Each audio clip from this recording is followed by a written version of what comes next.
Or you can text by starting your text message with the word London to 81333.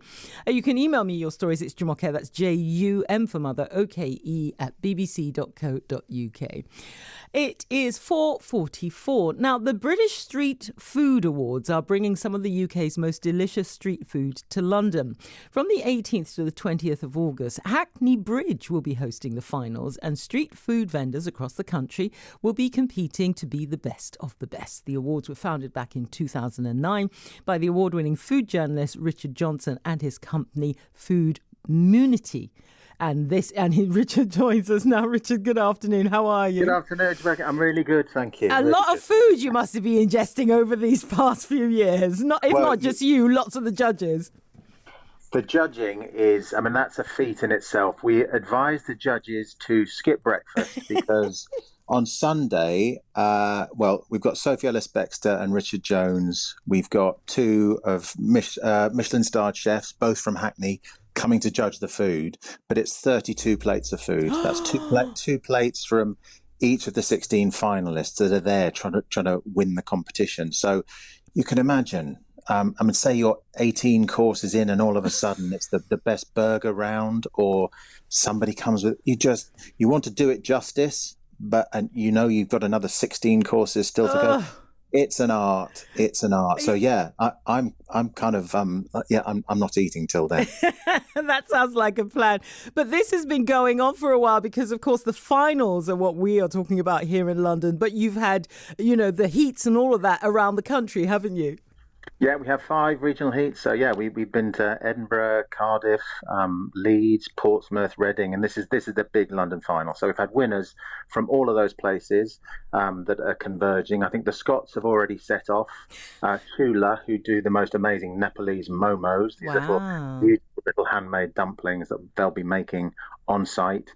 They've set off already. I've seen it on Instagram. So yeah, there's a guy from Edinburgh who made this extraordinary smoker called Mavis during lockdown, and he did it off YouTube videos. Wow! And it's this huge monster. Literally, it's going to take him 2 days to get it down the motorway, but he'll be setting up probably a day in advance because his brisket takes 18 hours. He wakes up during the night, so he's going to be waking up in Hackney Bridge, and he'll be tending his brisket at 2 a.m. So please come and try it, because honestly, it's the best thing you'll ever taste. His burnt pork ends are legendary. I'm now starving and I want to be a judge. Please come down.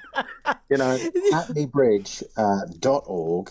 We've got tickets Friday, Saturday, Sunday. Sunday's the day when the awards are announced, when the judging happens. But Friday's very chilled. It's beautiful slots right by the canal, and we've got DJs, free beer on arrival, and it's going to be great. The weather, thank goodness. 2 weeks ago, I was panicking, but it's perfect street food weather, and it's good old-fashioned stuff.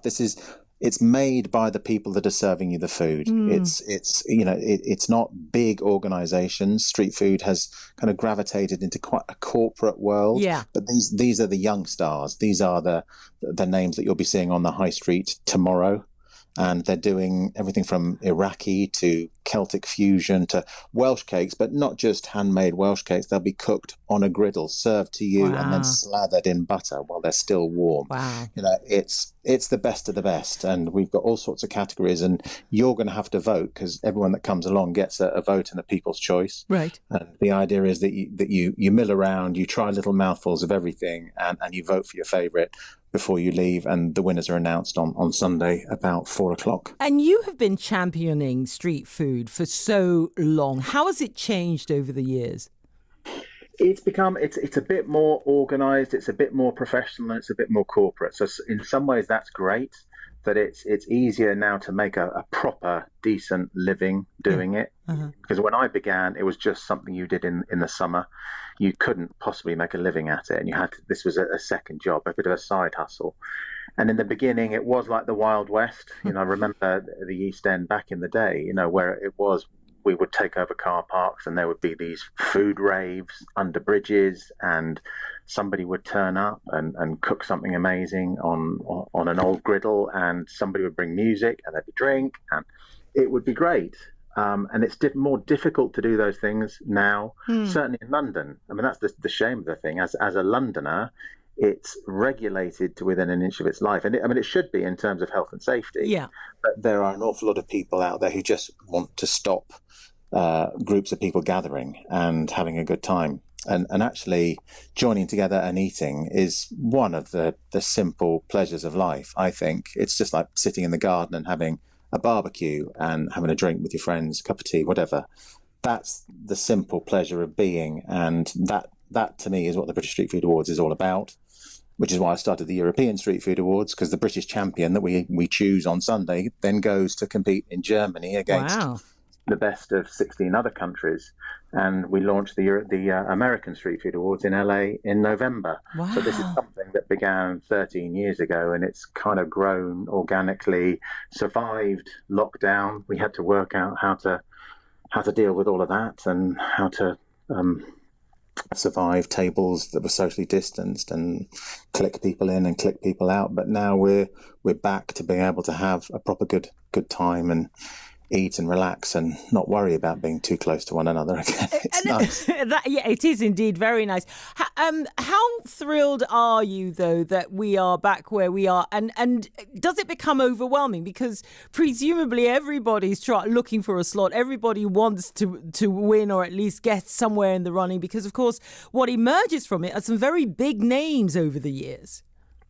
Yes. Well, I mean, I don't apologise for that. I think it's a sector that's never had the love and the attention that it's deserved. But now I think it's more or less flipped on its head, because a lot of the restaurants out there are looking to get into street food because it's a different crowd. We were doing some work with a well-known burger chain recently, and they wanted to test out some burgers on the streets to find out what the feedback would be. They couldn't just put a new burger on their menu, right. but by launching it at a food market to do one of our street food events, then that was research for them, and it gives them an edge, because to be associated with street food, it's much more small business. It feels like it's more entrepreneurial, maybe. So that's taken a passage of time. We've come a long way from the days when street food was just drunk food. The idea that I've had years of apologizing for street food and actually saying, well, have you tried it? Have you been down to these places? Because it's beautiful. In lots of cases, it's better than restaurant food, because that burger that's caramelizing on the griddle there, that's delivered to you with the meat sugars properly caramelized and the cheese on top melted because it's been closhed, and it's passed straight to you, straight into your mouth within 20 seconds, and it's not hanging around in the restaurant on the pass waiting for some sulky chef to bring it to your table. It's immediate, and then you can say, wow, this is amazing, and the chef can go, oh, thank you. Do you know why I use that cheese? It's made by this guy, and that's where I got the rolls from. And that interaction, restaurants can't match that. I love restaurants, don't get please, I was a restaurant critic, but I'm just defending street food, and I have done for years. And these are people that I love. That they have a very interesting character, and they're all quite big mouths.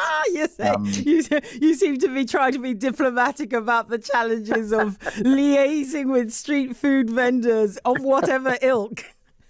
You can imagine, yeah. I mean, they know, they like what they like, and they'll tell you about it, and you have to make sure they get the best pitch. And they're costermongers. The ones with the good patter, the ones that say, look, come try me, talk to me, come buy one. They're the ones that get the custom, and I like that. They're good, honest, lovable people who absolutely care passionately about their ingredients and how to feed people properly. And one of the awards that's going to be presented on Sunday is the Lifetime Achievement Award. It feels like it's quite a young industry. So who's got the Lifetime Achievement? Well, I can't tell you. Oh, you can't? It's not one of those where you just you announce it in advance. Okay. No. But I mean, there's lots of people who have been out there. I mean, the Rib Man, for instance. Oh, yes. Yes? Okay, yes. Well, there you go. I mean, I'm a big fan of his. I have all his sauces and everything, And West Okay, well, Ham. he's been doing it for as long as I have. Him and Brick Lane, and still there. However many sauces he sells, and he sells lots. However many sauces, he'll still be doing Brick Lane till he's 90. You know, it's those kinds of characters in the business who've given it a love, a passion, legitimacy, and there's a lot of them, and we wouldn't be here without them. As in this industry, I don't mean generally as a planet. I think Yeah, and just sending good wishes actually to him, because he's had a major operation, and so he's not fully functioning at the moment. But I mean, he's still gung ho. If you look on his Instagram or Twitter, he's still going with it, which is what I love about him. Well, it sounds like it's going to be an extraordinary few days. It will be at Hackney Bridge. That's right, isn't it? From August the 18th through to the 20th. Yeah, or just come to britishstreetfood.co.uk. Details are all on the website, how to get your tickets. Fantastic. Well, listen, thanks ever so much for joining us, and go there with an empty belly, and long may it be full, Richard. That's all I say. Thank you very much. Much love. Thank you. Take care. That is the award-winning food journalist, Richard Johnson. His company, Foodmunity, has set up this, or have been running, the British Street Food Awards. So you can go 18th to the 20th of August to Hackney Bridge to go and see and hear and taste and actually vote in who gets to be the People's Choice Award. Go, as Richard said, to britishstreetfood.co.uk /awards for more information.